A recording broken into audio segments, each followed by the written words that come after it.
Christmas Eve, 1945, a family home in rural West Virginia went up in flames. Within hours, the house was reduced to ash and collapsed timber.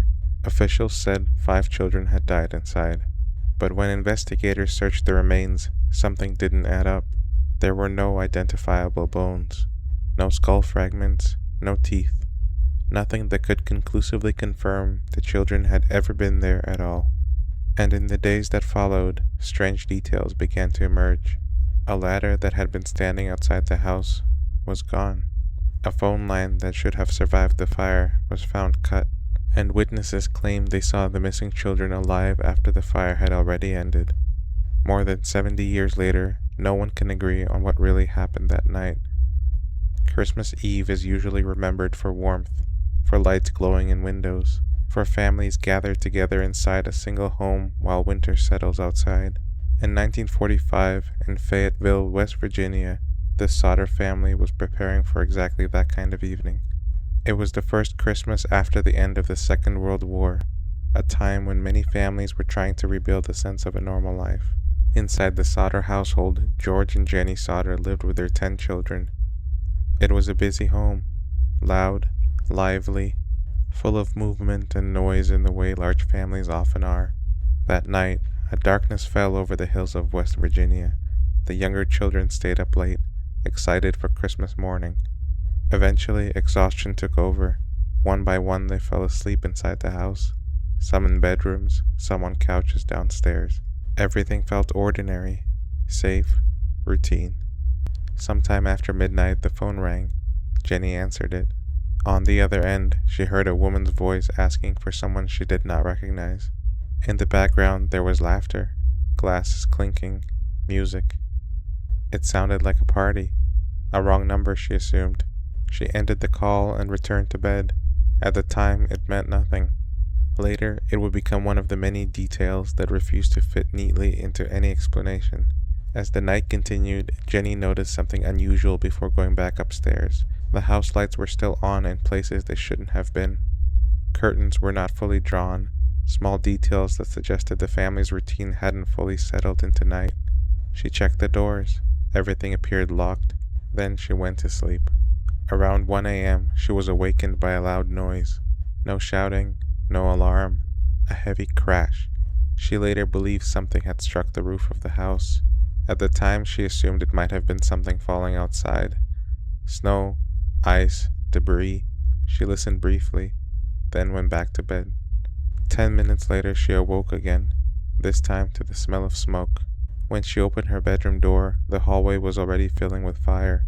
Flames were spreading rapidly through the house. The sound of crackling wood and collapsing furniture filled the air. George Sodder rushed to wake the children. The house was already becoming difficult to navigate. Smoke thickened the air within minutes. Visibility dropped almost to nothing. Some of the family managed to escape outside. George, Jenny, and several of the older children. But as they stood in the freezing yard, they quickly realized something horrifying. 5 of the younger children were still inside the house. Maurice, Martha, Louis, Jenny, Betty. They called their names repeatedly. There was no response. George tried to re-enter the house. The heat forced him back almost immediately. The interior staircase had already become unusable. He suffered burns while attempting to get inside. Still, he refused to leave it at that. He believed there was still time, still a chance. Then he remembered something critical. A ladder. George had kept a ladder outside the house, leaning against the structure. He ran toward where it should have been. It wasn't there. That detail would later become one of the central mysteries of the case, because without that ladder, access to the upper floor became nearly impossible. And according to witnesses, it had been there just hours earlier. Now it was gone.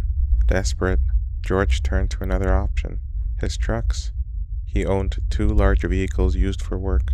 If he could position one beneath an upstairs window, he might be able to climb and reach the children.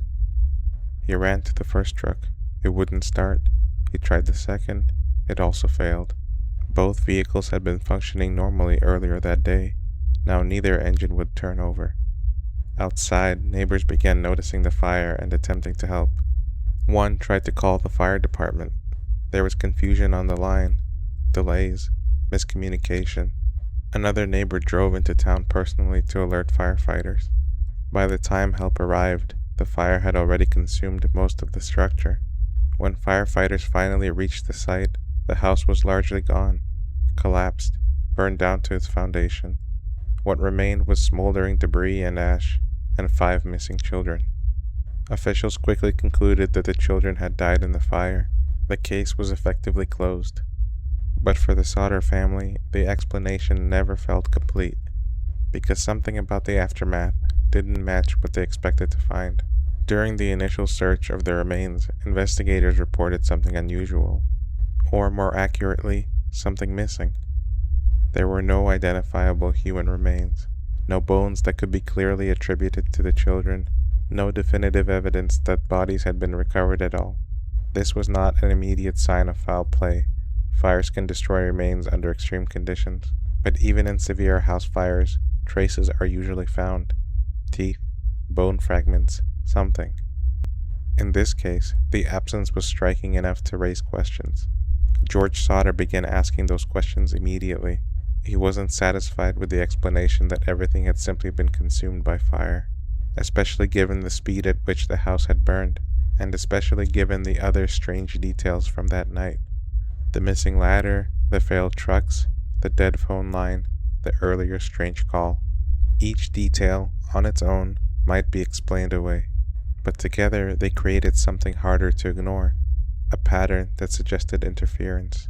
And then, over the following days, reports began to surface. Some witnesses claimed they saw unfamiliar vehicles in the area before the fire. Others said they noticed men behaving suspiciously near the property in the days leading up to Christmas Eve. None of these accounts were ever conclusively verified, but they added to the growing uncertainty surrounding the case.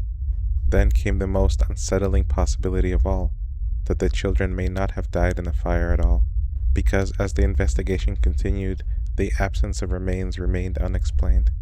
And as for George and Jenny Sodder, that absence became the beginning of something else entirely. Not closure, but suspicion. In the immediate aftermath of the fire, authorities conducted a basic investigation. The conclusion was straightforward. The children had been inside the house when it collapsed. They had not escaped, and they had perished in the fire. The case was closed, but George and Jenny Sodder did not accept that conclusion.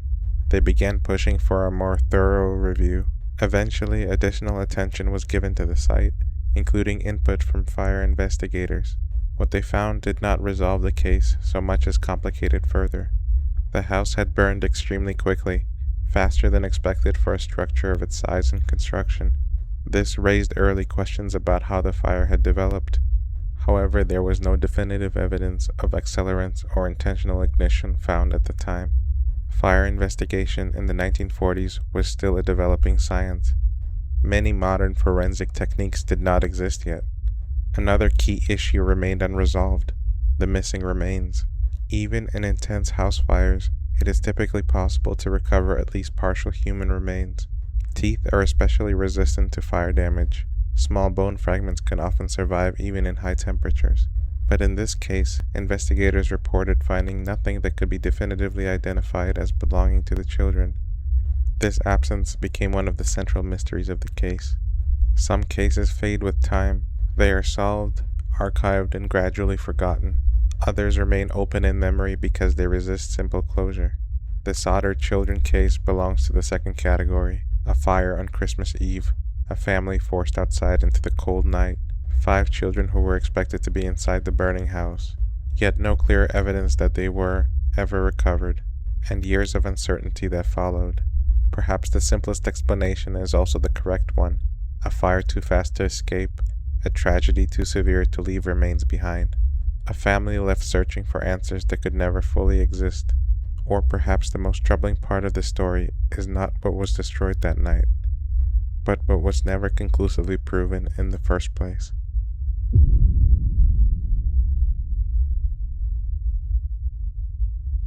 The lighthouse never stopped working.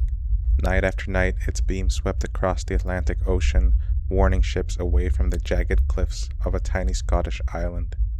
But by the time anyone realized something was wrong, The three men responsible for keeping that light burning had already vanished. There was no distress call, no damaged boat, no signs of violence. When the relief ship finally arrived, the front door was closed, the beds had been slept in, the kitchen was tidy.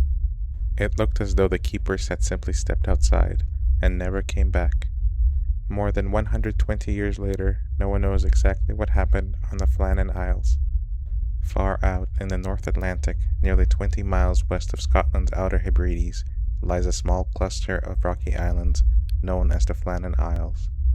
From a distance, they don't look particularly remarkable, just dark cliffs rising from a restless sea. But sailors had feared these waters for centuries. The Atlantic doesn't arrive gently here. Waves driven by storms from thousands of miles away crash against sheer cliffs with astonishing force.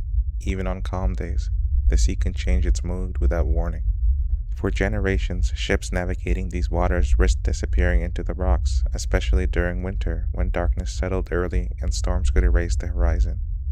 To reduce these dangers, the Northern Lighthouse Board completed a new lighthouse on the largest island, Isle and More, in 1899. It was an impressive structure for its time. A white stone tower standing proudly above the cliffs, equipped with one of the most modern lights in Scotland. Its purpose was simple: guide sailors safely through some of the most dangerous waters in Britain. But keeping that light burning required people, not machines.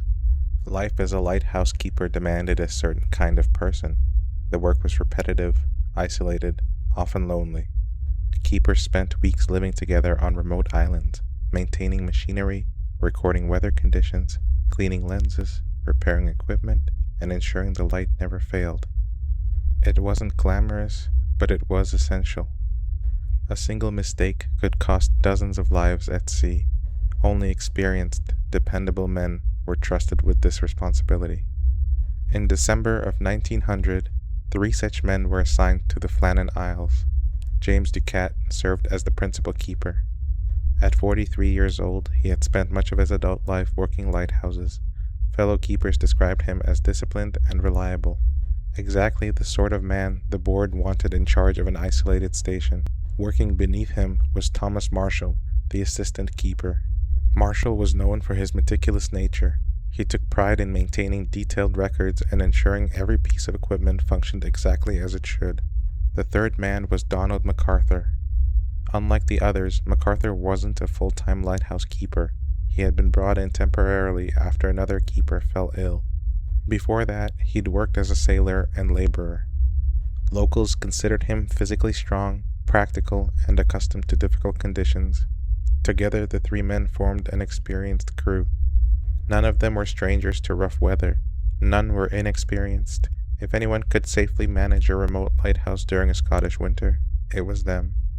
Their daily routine rarely changed. At sunrise, one keeper inspected the lantern and extinguished the light after another successful night.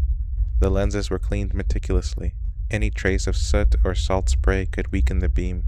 Throughout the day, equipment required constant attention. The machinery powering the light had to be inspected, fuel levels checked, weather observations recorded, buildings maintained. Every task followed a schedule. Routine wasn't simply encouraged, it was survival. On isolated stations like the Flannan Isles, discipline prevented accidents. Outside, the island offered little distraction. Isle and More was windswept and treeless. Grass clung stubbornly to patches of thin soil between exposed rock. Seabirds nested along the cliffs in astonishing numbers, filling the air with their constant cries. Beyond that, there was almost nothing. No village, no roads, no neighboring farms. Only the lighthouse, a few stone buildings, and the endless Atlantic stretching out in every direction. Weeks could pass without seeing another human being. The supply ship arrived only periodically, bringing food, mail, and replacement keepers before disappearing once again beyond the horizon. When the boat left, the island belonged entirely to the 3 men. Winter settled quickly that year. By early December, daylight lasted only a few hours. Long nights became the norm. Storm systems rolled across the Atlantic with frightening regularity. To the keepers, that wasn't unusual. Harsh weather came with the job. The lighthouse had been built to withstand it. So had they. Then, something changed. not on the island, but out at sea. On the evening of December 15th, the crew aboard the steamship Arctur approached the waters near the Flannan Isles. The weather wasn't ideal, but visibility should have been good enough to spot the lighthouse. Instead, they noticed something missing. The beam. The light that should have swept steadily across the ocean every few seconds never appeared. At first, the crew assumed the weather conditions were obscuring it, but the farther they sailed, the clearer it became. The lighthouse was dark. One missed night might not seem significant, but lighthouses weren't supposed to fail, especially newly constructed ones staffed by experienced keepers. The Arctur continued its journey, reporting the missing light when it reached port. Soon afterward, another vessel made a similar observation. Then another. Something was clearly wrong. Normally, a relief vessel would have been dispatched immediately, but nature had other plans. Storms battered Scotland's western coast for days, making any attempt to land supplies at the Flannan Isles dangerously impractical. The sea that had hidden the missing lighthouse beam now prevented anyone from investigating why. Meanwhile, the lighthouse remained silent. Christmas approached. Families across Scotland gathered around warm fireplaces, exchanging gifts and preparing festive meals. On the mainland, lighthouse keepers rotated home to see their loved ones whenever schedules allowed. But on Islay and Moor, no one knew whether anyone was still there. Finally, on December 26th, weather conditions improved enough for the relief ship Hesperus to make the crossing. Among those aboard was a relief keeper, Joseph Moore. For Moore, this wasn't simply another delivery. He was scheduled to replace one of the men stationed on the island. He expected to spend the afternoon exchanging updates, unloading supplies, sharing a hot meal, and hearing stories about the past few weeks before taking over his duties. It was a routine he'd performed many times before. As the Hesperus rounded the island, he looked toward the landing platform. His stomach tightened. No one was waiting. Normally, one of the keepers would have spotted the approaching vessel long before it reached shore. They'd prepare the crane used to lift heavy supply crates from the boat. A flag might be raised. A figure would almost certainly be standing near the landing steps. This time, the platform was empty. The only movement came from gulls circling overhead. Captain James Harvey sounded the ship's horn. Once, twice, then again. The blast echoed across the cliffs. No one appeared. Joseph Moore later admitted he felt an uneasy sense that something wasn't right. Still, there had to be an explanation. Perhaps the men hadn't heard the horn over the surf. Perhaps they were working elsewhere on the island. Grabbing his coat, Moore stepped into the small boat that would carry him ashore. As he climbed the steep stone staircase leading toward the lighthouse, he called out, but only the wind answered. The front door was unlocked. That detail alone was unusual. Lighthouse protocol was strict. Doors were always secured, especially in remote stations exposed to storms and isolation. Moore pushed it open. Inside, everything was still. Not disordered, not damaged. Still. The first room he entered was the kitchen. A kettle set ready near the stove. A table had been set, as if someone had recently eaten and left in a hurry. Chairs were left in place. Nothing suggested panic. No overturned furniture. No signs of struggle. Just a strange, quiet absence, the kind that makes a place feel less abandoned and more paused. Moore moved deeper into the building. He called the men's names again. James Ducat, Thomas Marshall, Donald MacArthur. No answer, only the faint sound of wind pressing against the stone walls.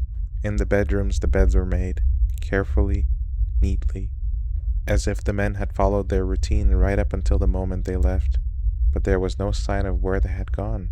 No coats missing, no personal belongings scattered, nothing obvious to suggest travel. Then Moore noticed something else, something that didn't fit the calm order of the interior. A single chair in one room that had been overturned, not violently, but enough to suggest it had been knocked aside in haste. It was the first detail that hinted something might have gone wrong. He continued through the lighthouse. Everything essential was intact. The lamps had been cleaned. The logbooks were present. The machinery appeared functional. There were no signs of fire, no structural damage, no indication of intrusion. Yet 3 trained lighthouse keepers had vanished without a trace. Outside again, Moore began inspecting the surrounding area. The Flannan Isles were small enough that a search could be conducted thoroughly. If the men were injured nearby, they should have been found quickly. But as he walked the cliffs and rocky paths, there was nothing. No footprints leading away, no discarded clothing, no bodies, only wind, grass, and sea spray. Then he reached the western landing platform.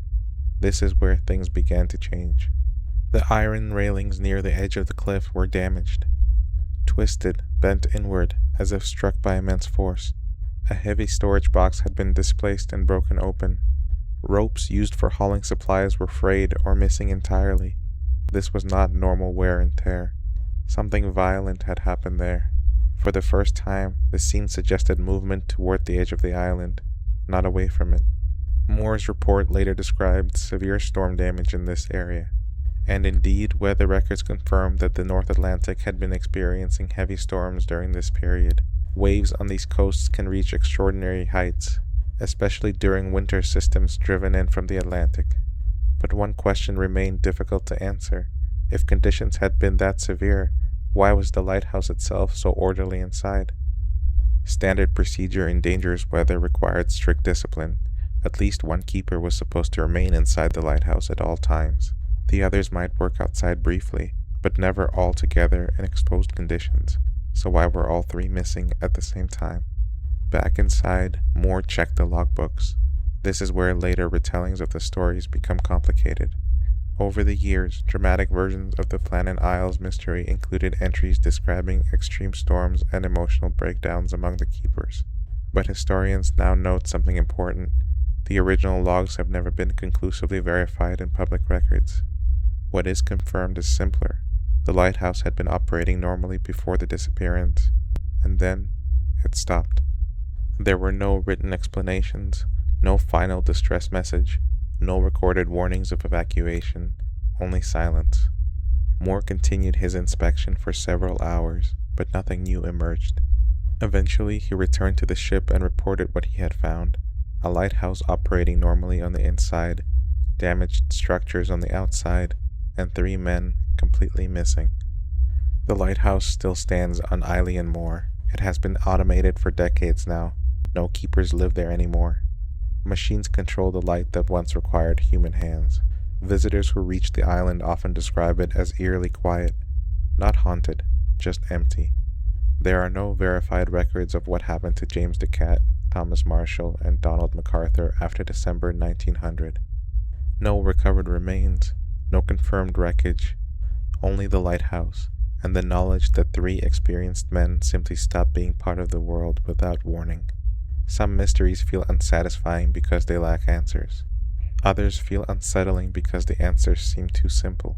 The Flannan Isles disappearance sits somewhere between these 2 extremes, a situation where everything points towards a natural explanation, yet nothing fully closes the case. Perhaps the truth is exactly what the records suggest: a storm, a mistake, a moment of bad timing in an unforgiving environment.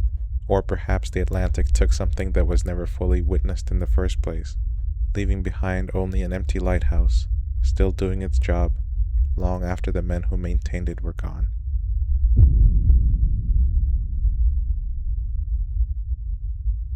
At 7:06 p.m., a young pilot flying alone over the Bass Strait made a simple radio call. He asked air traffic control a question that seemed routine. Was there any known traffic below 5,000 feet? The answer came back immediately: no.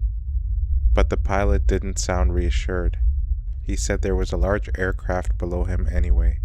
Something he couldn't identify. Something that wasn't showing up on radar. Over the next several minutes, his voice remained calm, but increasingly uncertain. He described an object circling his plane. Metallic, reflective, moving in ways he couldn't explain.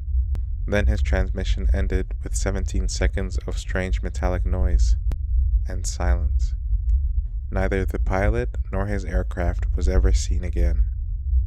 Flying at night over open waters changes everything. The horizon disappears, depth becomes impossible to judge, and the world below turns into a single dark surface with no reference points. For most pilots, it's a test of training. For others, it becomes something more disorienting, something harder to trust. On October 21st, 1978, a 20-year-old pilot named Frederick Valentich found himself alone in exactly that environment. Frederick wasn't inexperienced, but he wasn't a seasoned commercial pilot either.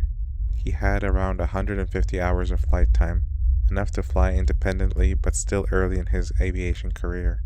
That evening, he rented a small white Cessna 182 from Moorabbin Airport near Melbourne. The aircraft was simple, reliable, the kind used for training flights and short regional travel. His destination was King Island, located in the Bass Strait between mainland Australia and Tasmania. A straightforward route, clear enough weather, a flight that should have taken just over an hour. At 6:19 p.m., he took off. As he climbed into the evening sky, daylight faded behind him. The coastline slowly disappeared. Below, the ocean stretched into darkness. Above, the sky shifted from blue to deep indigo. For a while, everything appeared normal. Routine radio checks, stable flight, no reported issues. 40 minutes into the journey, Valentich contacted Melbourne Air Traffic Control. His first question was unusual, but not alarming on its own. He asked if there was any known traffic below 5,000 feet. The controller checked. There was nothing. No scheduled aircraft in this area, no military activity, no radar contacts. The sky, according to all available data, was empty. Valentich responded almost immediately. He said there was a large aircraft below him, moving in the same area. At first, the controller assumed he might be mistaken. Night flying over water can create visual illusions, reflections, misjudged distances. Even planets or bright stars can appear to move under certain conditions. So he asked for clarification. What kind of aircraft? Where was it heading? Valentich looked out of the cockpit. His tone remained steady, not panicked, not rushed, just uncertain. He said it was large, very large, and it was passing above him at a distance of roughly 1,000 feet. Air traffic control checked again. Still nothing. No radar contact, no flight plans, no visual confirmation from other aircraft in the area. To them, the airspace was empty. To Valentich, it wasn't. Then something changed in his description. He said the object was now approaching from the east, circling his aircraft, as if it was observing him. He described it moving around him more than once, not passing, not continuing on a path, circling. At this point, the controller began treating the situation more seriously. If Valentich was experiencing a mechanical issue or spatial disorientation, they needed to know immediately. They asked him to describe the object in detail. He paused, then said it had a metallic surface, reflective, and a green light. The description became more specific.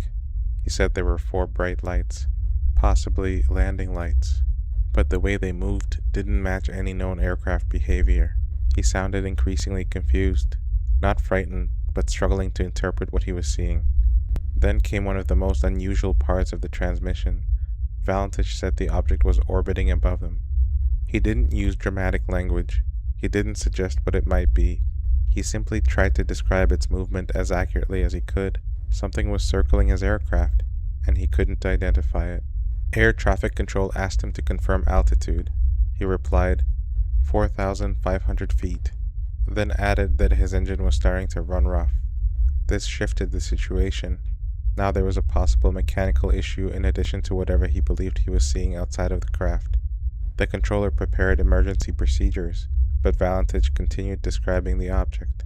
He said it was hovering, not flying past, not maintaining a straight course, hovering.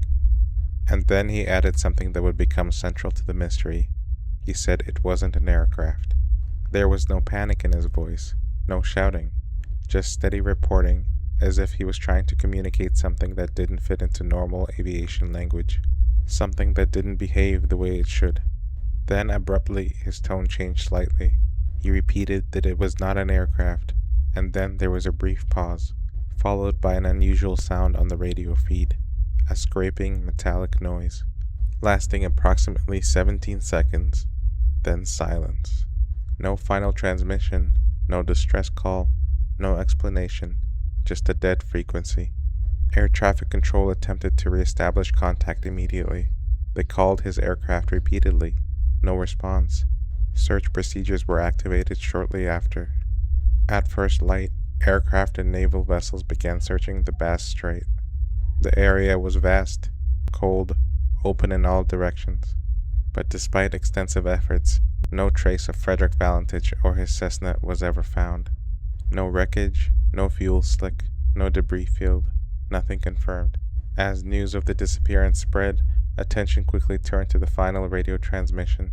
It wasn't just that the aircraft had vanished, it was how the communication ended. Calm voice, unusual descriptions, and then a sound that no one could easily explain. Investigators considered multiple possibilities. Spatial disorientation was one of the leading theories. At night, over water, pilots can lose their sense of horizon completely. Without visual reference points, even experienced pilots can enter a gradual spiral descent without realizing it. In such cases, a crash into the ocean can occur without any distress call, and in open water, wreckage can be extremely difficult to locate. But even this explanation doesn't fully account for everything in the transmission. The repeated circling descriptions, the specific mention of a metallic object, and the final recorded audio. As search efforts continued, reports began to surface from people on the ground. Some claimed to have seen unusual lights in the sky that night. Others described objects moving in ways they couldn't easily identify. None of the reports were verified, but they added another layer to an already confusing case. Within weeks, the disappearance became national news in Australia. And then something else happened. The story began to take on a life of its own.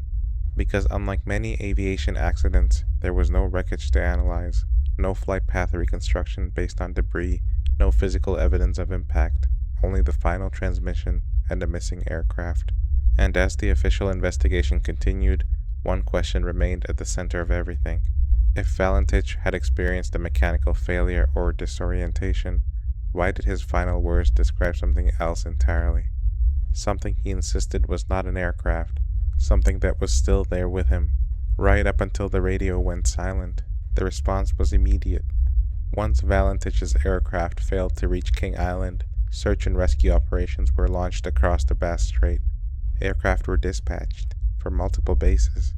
Naval vessels scanned the ocean surface. Radio frequencies were monitored continuously. But almost from the beginning, the search faced a major problem. The area was enormous, and the ocean offered almost no clues. The Bass Strait is a difficult environment under even normal conditions. Strong currents move through it constantly. Weather can change quickly, and the water is deep enough in many areas that a small aircraft could disappear without leaving a visible surface trace. Search crews covered thousands of square kilometers. They found nothing.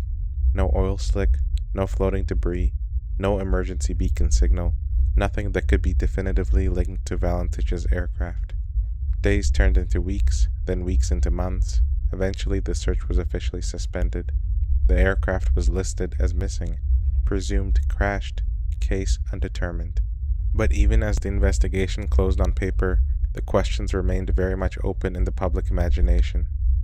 Because there was something unusual about this disappearance, something that set it apart from most aviation accidents. The absence of physical evidence, and the existence of a detailed final radio transmission. Some aviation accidents are understood within hours, others take years of reconstruction, and some, even with transcripts and data, never fully resolve into certainty. The disappearance of Frederick Valentich sits in that final category. A young pilot, a routine flight, a calm voice describing something no one else could confirm. And then, silence over the Bass Strait. No wreckage, no answers. Only a final transmission that still raises the same question it did in 1978. What exactly was flying with him that night?